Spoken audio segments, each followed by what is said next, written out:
500 species, and over 2 million residents. Who's there to protect them when their worlds collide? A specialist squad of animal agents united by one mission. These are the Miami Animal Cops.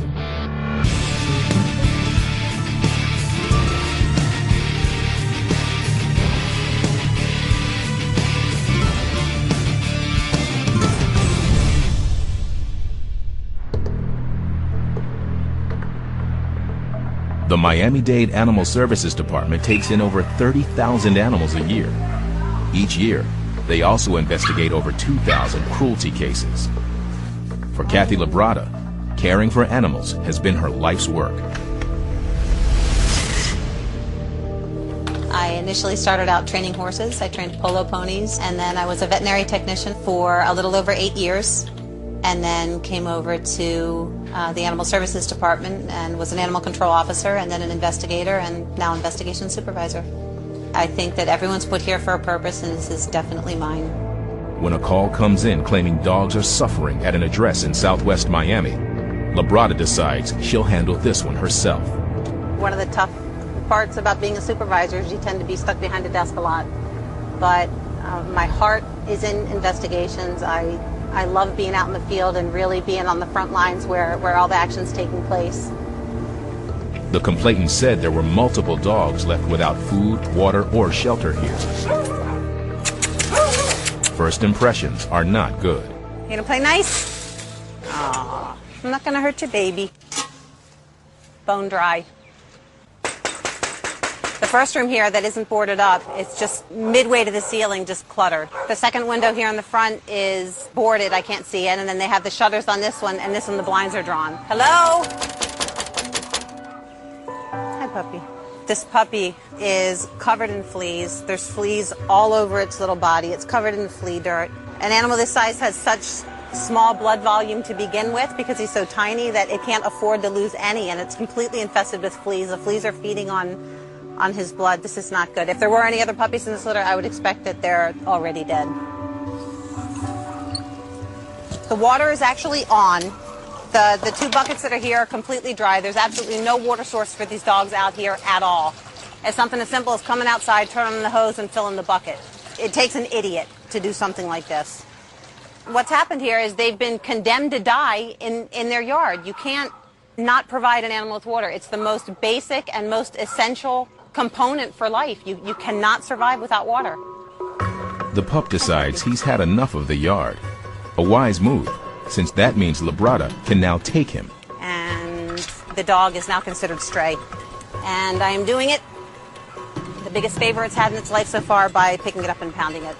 And because the dog did freely exit the property, I don't need to get police. I will post something letting the owner know that I have seized the puppy, but this little guy will die without some medical attention immediately. Hi, little guy. You're riding with me. Labrada will be back soon to check on the mother and the 2 other dogs she's seen.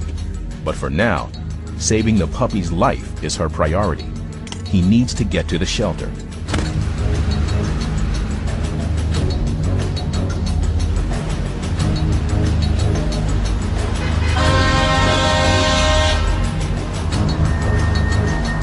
When wild animals need help, a different kind of expertise is called for. This is the Everglades, the vast subtropical wilderness that lies to the west of Miami. Bob Freer describes this as his office. I love what I'm doing. Getting up in the morning is quite easy. It's not like I don't want to go to work. I actually look forward to the next day, getting up and doing what I'm doing. Probably my interest in animals, first time I can really remember was 6 years old. My father actually came out of a gas station with a baby alligator for me. It was the most exciting thing I can ever remember. You know, here was this thing that you just wanted to hold, and the minute you did, it bit you. I just remember from then on, I was in the woods, looking for raccoons and possums, squirrels, birds, deer. Now I'm living that dream and that life I had as a kid, and I just hope it doesn't end. For the past 30 years, Bob has made it his personal mission to help injured wild animals, and if need be, relocate them far away from their troublesome human neighbors. 15 years ago, Bob set up the Everglades Outpost, a non-profit rescue and rehabilitation organization. Okay, I'm about to park right in front of you then. Okay, bye. This morning, Bob's received a call from the Everglades Alligator Farm in Homestead. They are experts in raising alligators and claim to have over 2,000 animals. But today they need Bob's help, and Bob's brought his assistant Sean Tansey along to lend a hand. Here's the problem. A wild alligator has decided to build her nest right next to the fence around the farm. Why did a wild alligator with a whole Everglades out there decide to build a nest right next to the walk path? And every time somebody walks past, she's protecting her nest, so it disturbs her and upsets her, and it's stressful for her. Well, we're going to go in there first, and we're going to basically open up the nest a little bit, see if there's eggs in there. Hopefully there won't be eggs. If there's no eggs, if I just destroy that nest, then she'll go someplace else, make the nest, because there's predators here, and she won't want to make the nest in the same place. I'll come up and stay to my right side. All right. Alligators can lunge at great speed, so this part of the operation is the most dangerous. We're going to actually catch her up, and we will dig in this area a little bit. Okay, well, she's basically threatening me here. Actually, this is a good pose, though, for her here. What I'm going to go ahead and do is put the noose on her right now, seeing she's up here.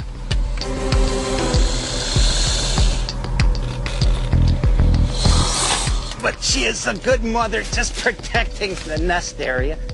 Oh. Sean's going to come from this side over here, get on her back, cover her eyes up.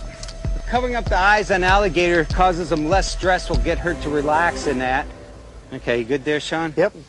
Okay, now I'm going to just start lifting up this nest some, see if we can find any eggs. The first thing I've noticed stepping on this nest, and you can see them all over her tail and all over here, fire ants. Ouch! Fire ants get their name from the burning sensation their stings cause. They're an invasive species, originally from South America. Okay, we can see a little bit of white here, pulling across it. We're into the eggs now. So this means that just tearing the nest apart, hoping she'll go build a nest someplace else isn't going to work. Oh, and it's just loaded with fire ants. Good thing is it stops predators from digging in it, but the bad thing is once the hatchling actually sticks its little nose through the egg, it'll sometimes stay there for hours, and these fire ants are known to kill them at that time. This is a doubly bad place for her to have this. I can tell you right now, it's not pleasant. It's quite painful, actually. Okay, my plan is to cover up this fence back here with a tarp so that the alligator's not being stressed out with people walking by. So she'll have a nice, calm life here until these eggs hatch out.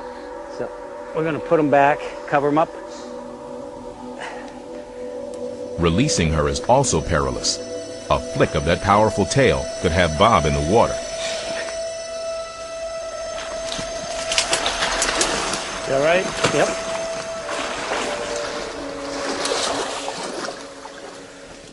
Bob and Sean will have to come back with the tools they need to keep the gator and the tourists safely apart. And somehow, they need to get rid of those fire ants. Meanwhile, Miami-Dade Animal Services investigator Kathy Labrada is almost at the shelter with the flea-ridden puppy she rescued. He's in such poor health that Kathy fears for his life. This puppy's actually even worse than I thought. You can see that even the ticks on them are starting to bail out, which means they've basically depleted everything they possibly can, and now they're looking for another food source.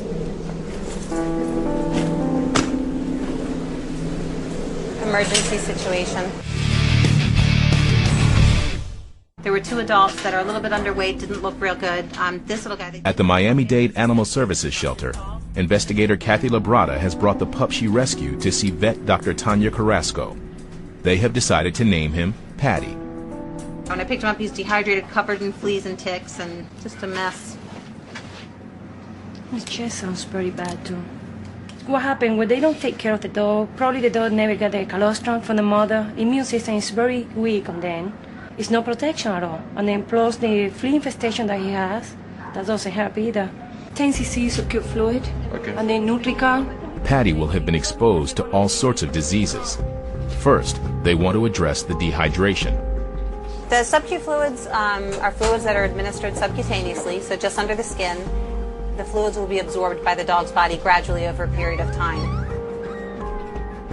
How much is in there? About 5? 5. He should be feeling better soon. He's got about 5 milliliters on this side, and he's going to put another 5 on the other side. You're okay. Doing great. Okay. Yep, it's there. Oh, wow. He's absolutely starving. He's devouring the food. He can only eat a small quantity at a time. He hasn't been fed on a regular basis, and his tummy's tiny. So we'll offer him food every couple hours.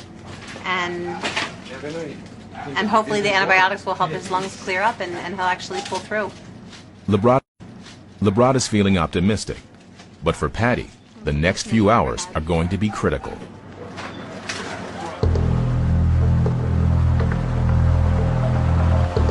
It's the height of the tourist season at the Everglades Alligator Farm.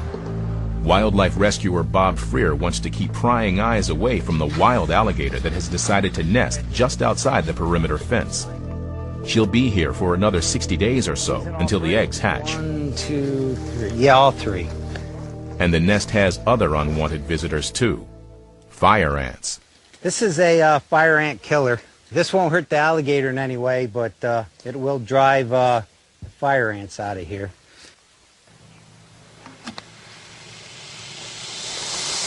You can hear her hissing in the background, again threatening because she knows we're close to her nest. Right on the same? Yep. Yeah, we don't want people peeking through there bothering the alligator. Okay. Yep, I can barely see her head and eyes right there. She'll probably crawl back up here in about 20 minutes and be back on her nest again. And yeah, I think this is going to take care of the whole problem right here. This is a good case of alligators and humans coexisting right next to each other without any conflict.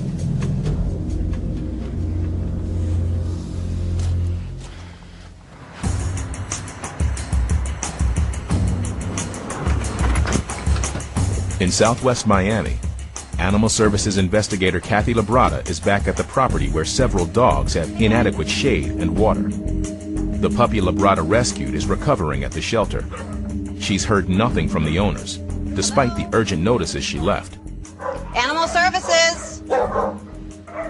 I need to speak with you. This is the same situation it was last time.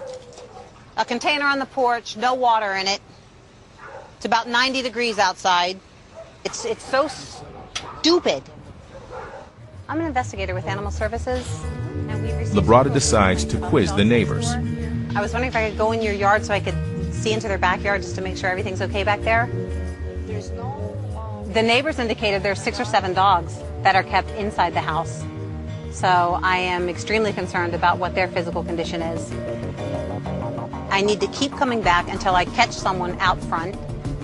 Doesn't look like they do much gardening, but if I do catch her outside, I have some serious questions for her. No one forces you to be an animal owner. So if you're not ready for the responsibility and you're going to keep them in this condition, why do it to begin with? It makes no sense. Labrada can't seize the dogs unless their lives are in imminent danger. It's a difficult judgment call, but she decides she can't take them today. Instead, she leaves 2 citations totaling $1,000.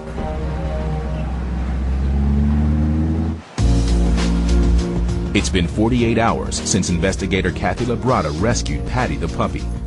He's still very weak, but Labrada's pleased with the progress he's made in the care of the Animal Services medical staff. How you doing? He was really dehydrated, covered in fleas and ticks, full of hookworms.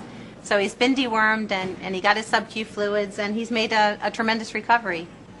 This is definitely what keeps you coming back and doing this. When you can make a difference in the life of an animal. He had absolutely no chance of survival in the location that he was in. He was so dehydrated and so covered with fleas and ticks that he wouldn't have survived the day. So being picked up and brought in and cleaned up and dewormed and given some fluids is what made the difference between life and death for this dog. Patty is nowhere near as bright and active as a pup should be, and he's far from out of danger yet. Labrada wants to make sure the other dogs at the property aren't still suffering too. She intends to head back there to confront the owners about their neglect.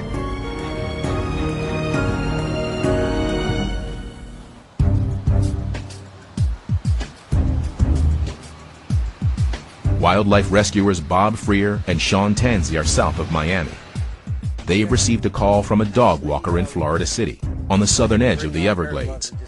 He spotted a stray parrot that appears to be unable to fly. Right there it is. Okay. It's an African gray parrot. Depending on where they are from Africa, they come in different sizes and colorations some.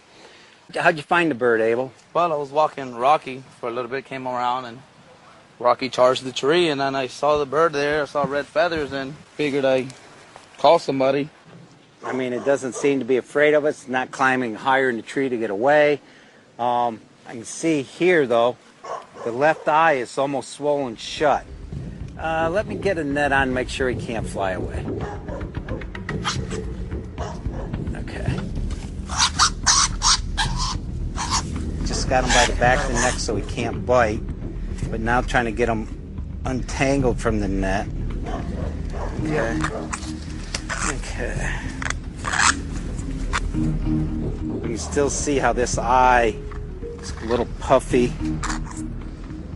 Underneath this yellowish, oh yeah, there's a crustacea. I mean, this is not normal. Grab one wing, Sean, just gently hold one wing out. Okay. Okay, now see how he's missing some feathers there? His sometime or another, his wings have been, yeah, this bird can't fly.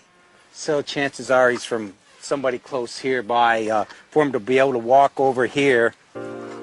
I'll try calling the vet right now and see if we can, what type of schedule he's got and when we can take him in. Hey Don, how you doing? I've got a African gray found in a tree, swollen left eye, like almost swollen shut. Crusty skin like underneath his lower beak. I'd like to know when it'd be possible to squeeze me into your schedule. Okay, perfect. I'll talk to you tomorrow. Bob's friendly vet has agreed to take a look at the bird. They need to find out what's behind the swelling and its odd behavior.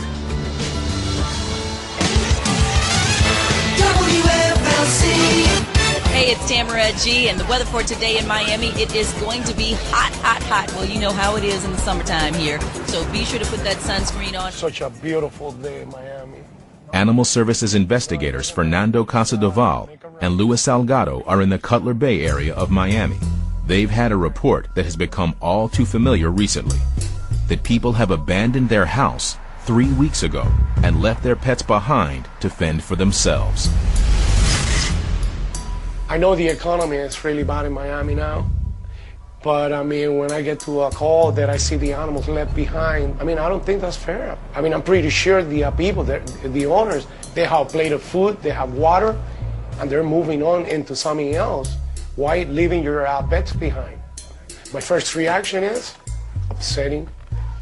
I want justice right away. I want the responsible party that did that. Hey, buddy. ¿Qué pasa, mama? There are two dogs, American Bulldogs. You see all the grass? Maybe he tries to go over and he can cut himself. So I don't know, maybe we need to call the county attorney and see what we can do in this case. I'm at a house here with a situation with some dogs inside an abandoned house, and I need to speak to them about it. People that do this, leave the animals behind, I would love to get an enclosed pickup truck, put them inside with no water, 90 degrees, and see how they feel. That's how I would like to do to people like this. I mean, come on, there's options. They can always call Animal Services. We'll give them a hand. They're beautiful animals. Why do you want to treat them like that? County attorney says go in. I just received a call from our county attorney. Explained to him the situation that we have here, and he's given the okay. We have probable cause to go in the house and remove the dogs. Thank God. QSL. Go check the door, Fernando. Be careful. Gaining entry is simple enough. I'll get you out of there. I'll get you out of there. Come here, mama. You go there, big boy. Wait. Not yet. I'll see you in a little while. Handling the male dog might not be so straightforward.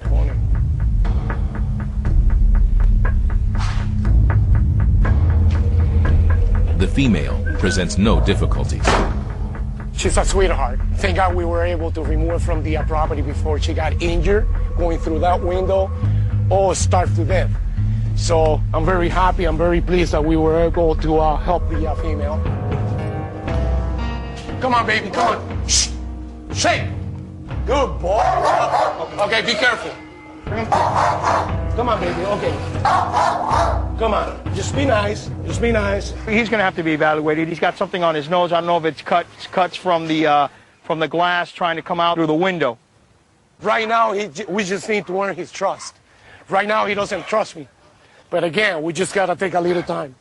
Okay, let's get him in so we can go see what's going on inside. Come on, baby. Oh, my God, he's used to going in a truck.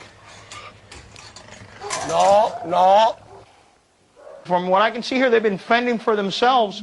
There's an empty bag there of food. Looked like somebody had put water in here, but just filthy green. I feel so happy that we were able to take these animals out of here. Unbelievable. Both dogs are better off out of there. But the male's temperament will have to be carefully assessed if he's to be found a new home. That challenge will have to be faced when they get back to the shelter. Girl. Investigators Fernando Casadoval and Luis Salgado are back at the Miami-Dade Animal Services shelter. They're convinced the female dog they rescued from an abandoned property is a good candidate for adoption. The decision on the male dog is less clear-cut. I don't know about the male. The male is so aggressive. I mean, it's so territorial. I'm afraid that we're not going to be able to do that. But this one, she's a sweetheart. Huh? Casadoval has asked vet Dr. Tanya Carrasco to take a look at the male dog. He was confined inside a home with a lot of fecal matter all over the home, and he has skin condition. He was the boss. He was the one who was taking care of the house and the female. And plus, he's not neuter, right? No, he's not. He's a male. I don't think he's neuter, no. And he knows what he has to do. Come in, come in. Come John. All right, big boy.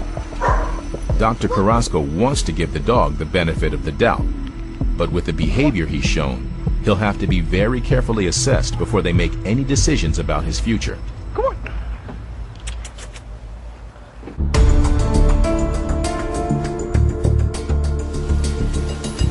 Florida wildlife rescuer Bob Freer has a client for veterinarian Dr. Don Harris. Bob's at Dr. Harris's clinic with the African gray parrot found in a tree yesterday, unable to fly and with a swollen eye. Back again, Don. Dr. Harris often helps out when Bob needs medical assistance. It's not just his eye that's swollen, his entire face. The first thing that strikes me is this intense swelling around his face. I mean, all of this is extreme. I think in order to see what I want to see without traumatizing him, we're going to subdue him a little bit. A little chemical restraint. There you go, good boy. This is isoflurane. It's a very commonly used gas anesthesia, very, very safe. Helps us to immobilize them quickly and safely and recover them quickly and safely. This wouldn't be so easy if he was wide awake. All my easy theories are being shot down. I thought maybe a puncture from within the oral cavity that caused an abscess and the swelling, but I don't see any evidence of that. Sometimes really serious nutritional deficiencies leave ulcers and devitalized areas. I'm going to get blood work started on him. I've got a lot of diagnostic equipment here because I want to know now what's going on. I don't want to send it out and get the results in 2 days. All right, so we're going to let him wake up for now and run the data, see what it says.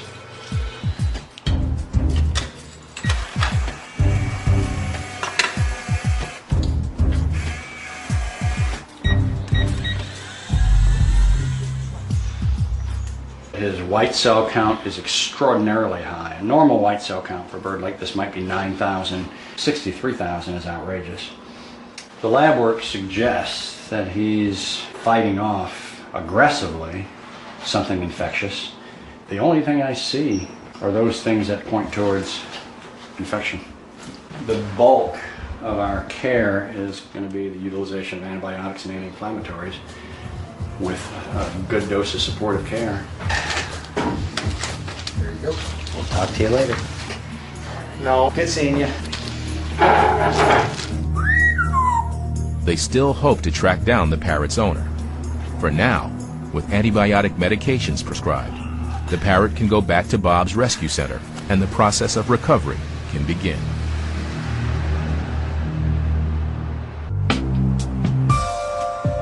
At the Miami-Dade Animal Services Shelter, the 2 American bulldogs abandoned by their owner have settled in and calmed down.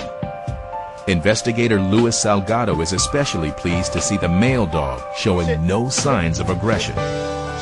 Sit. Good boy. Good boy. Yeah. It was good that we brought him here to the shelter. We gave him a few days over the weekend to calm himself down. You know, he's in a new environment. It's a loud environment. There's a lot of dogs barking, so he could tend to be a little skittish. But this is the first time I've even gotten this close to him and pet him and everything, and he doesn't know me. And you can see how nice he is. He hasn't growled, he hasn't barked. He's just enjoying his time out here in the grass. Good boy. Good boy. Yeah, you are. You're a good boy. Dogs are very protective of their environment. You know, that's what they do. They're there to protect the family. They're there to protect the home.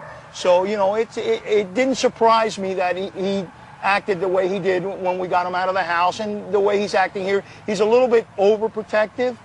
But you see, he's a sweetheart. There's no problem with him. He hasn't shown any aggression to me here. This is actually the first time I've really gotten close to him, this close, and pet him or anything. So, you know, he's a beautiful dog. He's got a big, wide chest. He's a real good specimen of an American Bulldog. And like I said, he's very nice. Once you take him and you groom him a little, give him a little bath and all that, he's going to make a wonderful pet. You know, it's fantastic. I couldn't ask for a better outcome.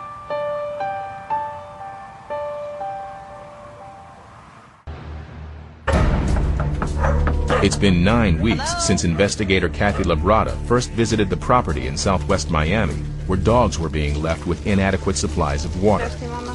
Despite Labrada's notices and citations, there has been no improvement in the animal's conditions.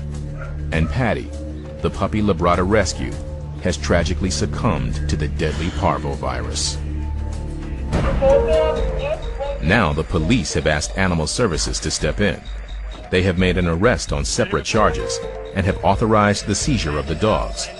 Labrada's on vacation, so Animal Control Officer Mike Garritex has picked up the case, along with ACOs Edgar Santiago and Yusinel Umar.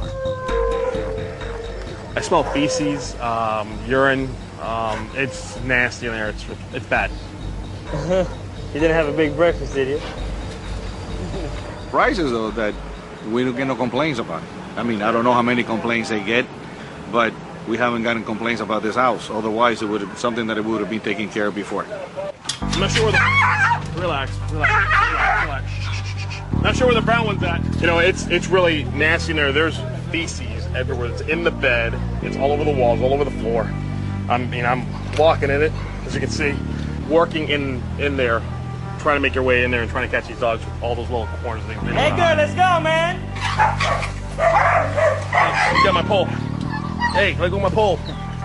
They could try to bite us, they could try to scratch us, they could try to do all that, but we're just here to help. Relax. Let me have my pole back. Thank you. Kids, we're coming for you. There's one right there. The backyard reveals more dogs, painfully thin and clearly unsocial. You got me. Gotcha! Give me the catch, give me the catch. It's the simplest form of animal cruelty when you think about it, you know. Complete abandonment of animals for such a long time that they turn into what we're seeing here, where, you know, we're going to do everything we can for them, but in the long run, when we take them back to the shelter, are they going to be adoptable? No, and whose fault is that? That's not the dog's fault. We got a dog between two fences, and I'm trying to make room to work with. You got him? Yeah, we're going to bring the whole fence down. Okay. Mike, watch your feet there.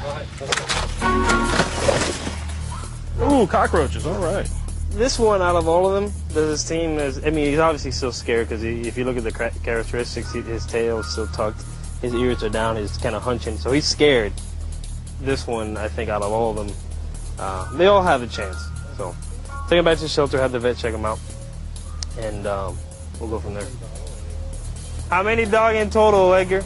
2, 4, 6, 5, 6, 7. 7. All my cages are filled. This is nasty, man. We don't know what we stepped in.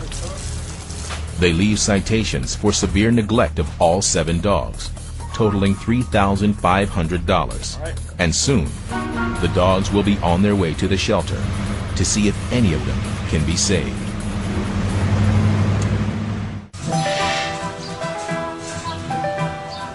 At the Everglades Outpost Wildlife Rescue Center, their collection of exotic birds has been joined by the stray African gray parrot brought in by Bob Freer and Sean Tansey a few days ago. Bob's still concerned about the parrot's demeanor. You can just tell he does not feel good. You know, his one eye is just so drooping and he's just hanging on there, looking so sad. You see how the feathers are just all disarrayed and just rough looking. A healthy bird has nice healthy feathers. Might be stressed from just being separated from his family wherever they may be. I'm sure being out on his own and frightened hasn't helped, and pretty sure that he's from that local neighborhood anyways. I'm sure he hasn't flown very far, and I wouldn't be surprised if he didn't maybe walk most of the distance that he did come.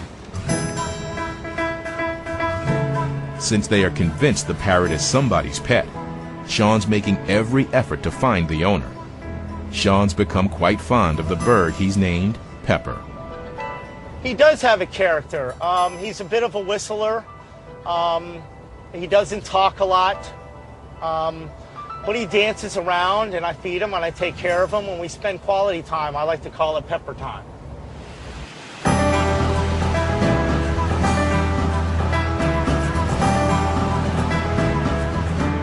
Well, I'm really attached to Pepper, so it's kind of mixed emotions. But I want him to have his original owner, so he's actually happy.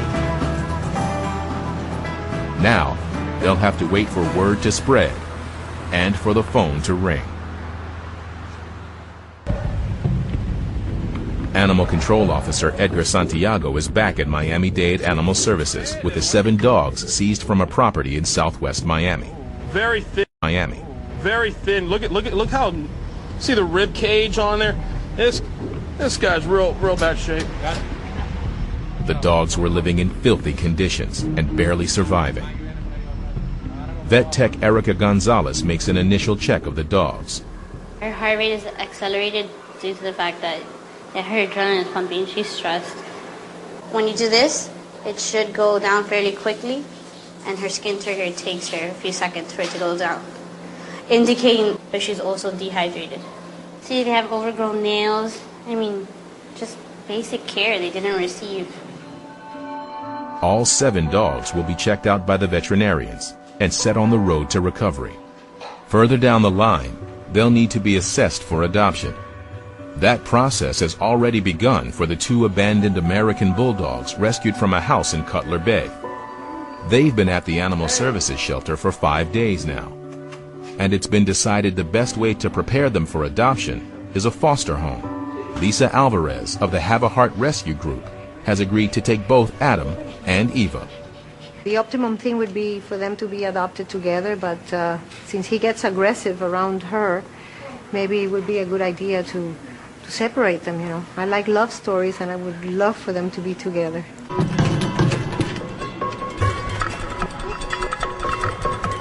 Lisa and the rescue group will be making a careful assessment of how the dogs behave together before deciding whether and where they can be adopted.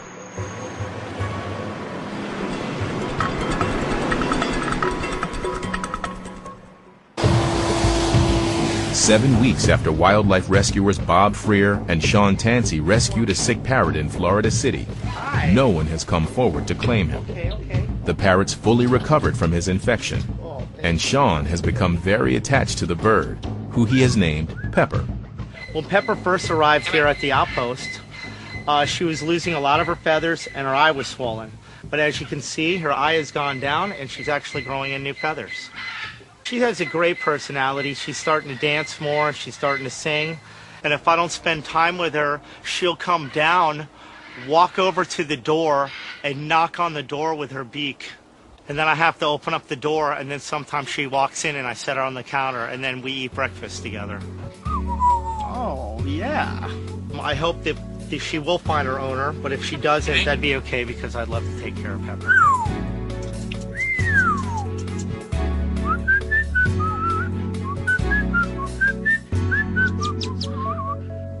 Yes, Pepper.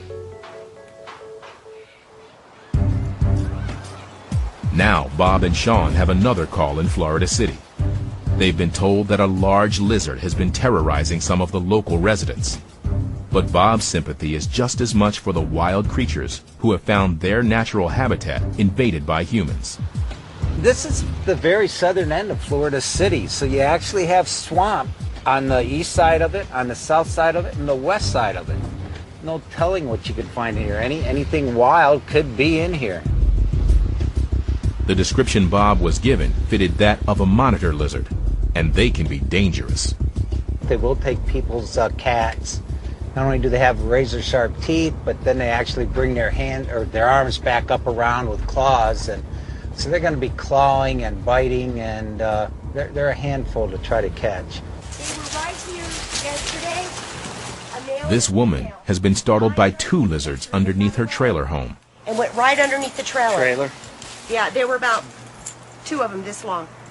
It freaked me out because I ran and told my daughter, I said, Emily, they're under the trailer. I hope they don't eat the floor out to come inside, you know, and they were very lively, but they were afraid. I was scared that they might find a way into the house while I'm sleeping because I don't know their habits, you know. When I came outside with the dog, it took off and started going and went underneath my car, which was parked there at the time.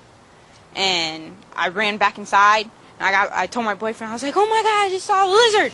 If it's a monitor, it must be either an escaped pet or the descendant of one. Escaped or released pets have been breeding in the Florida swamps for decades now, and populations are estimated to be in the tens of thousands. Hi, we're looking for a monitor. Big lizard. Okay. Birds like that are definitely going to attract them. You see some people have some pet parakeets over there. It will defend itself. It has a tail that'll whip around, give you a good lashing. Someone not experienced definitely shouldn't try to catch the thing. Bob decides a humane trap is the best option. Don't see it, but there's so many places for a monitor or lizard to hide. Yeah, chances of finding it's probably slim. Chicken from regular grocery store, nothing special.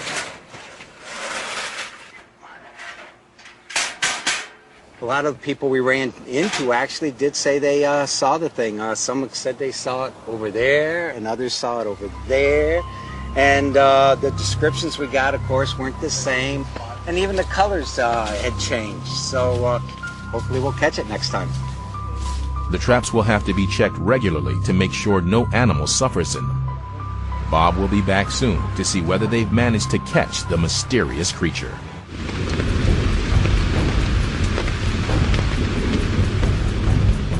Yesterday, Bob Freer left traps in Florida City in the hope of catching the monitor lizards that had been spotted there. Bob's brought fellow wildlife rescuers Sean Tanzi and Albert Killian with him, just in case. We've gotten a lot more calls as developers come in, they build more homes. They're basically displacing more wildlife, especially the last 3-4 years. Oh, yeah. He's been told there's something in his trap.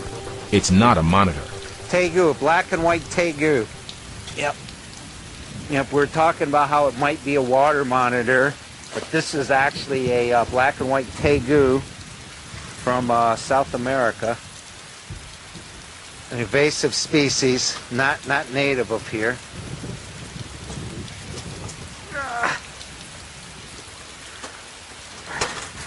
Here we go.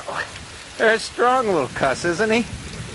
And he's coming back with his hind legs, sweeping up, trying to scratch me. There's his markings are really well. He broke a couple teeth in his mouth. That's why he's bleeding. He'll be okay. Very defensive. They'll use their tails as a weapon. They'll actually whip their tails. These animals can actually lose their tails and regenerate a new tail. He wasn't hurting for food. You can tell by looking at the nice belly here he's got. And all these nice metal trailers around and a thunderstorm or whatever. I think we'll go ahead and pack him up and get out of here. He's really relaxed. I think he's with somebody's pet at some point. So he should adapt very well to captivity. It's a nice looking lizard. I like it. As a non-native species, the tegu won't be released into the wild. He'll go back to the rescue center until he can be found a suitable permanent home. 2 months ago, the Miami-Dade Animal Services team rescued 7 dogs from a property in southwest Miami. The dogs were living in filthy conditions, starving, and understandably very fearful of humans. One of them was so ill, it had to be euthanized. Thankfully, the Paws for You rescue group stepped in to help the other 6, and they will give the dogs the time they need to recover and learn to trust. Today, Dee Holt, Cindy Gonzalez, and James Lopez have brought 3 of the dogs to the local park for the first time. Their appearance and their confidence are in stark contrast to the day they were rescued. It was sad to see them curled up in a corner. They didn't want to be near us. They just looked terrible. They're coloring right now, they're white. When we first got them, they were yellow, filled with urine, and it was just very, very disheartening to see. We're at the point now where everyone can be leashed and for the most part is accepting being walked, which is a really good start because I think especially today with this being their first journey, out into the real world, what it's like to be a dog, this is definitely the beginning, a new beginning for them. All they needed was love, and they just needed that extra care and that special person to come and just say, yes, I believe in you. Soon, the dogs will be able to go to permanent new homes. They're beautiful animals. Why do you want to treat them like that? When Animal Services investigators Fernando Casadoval and Luis Salgado rescued 2 American bulldogs from an abandoned property, they were concerned about the aggressive behavior of the male dog. But 2 months later, after spending time with the Have a Heart Rescue Group, those fears have proven unfounded. Adam and Eva both have a new home with the Martinez family. There was nothing wrong with them. They were just put in a predicament where they had no choice but to react in such manner. But as soon as we interacted with them, they just became a part of the family. It was like having more children. Everybody thinks I'm crazy because I already have 2 kids. And these are 2 more kids because they travel with us. They go in the car with us. They're just a little heavier than normal. They're like my little boy. He just likes to eat like me. I don't like to be bothered. Just put my food and let me eat. That's basically what he is. Adam and Eve are gonna get a lot of attention from us and a lot of love.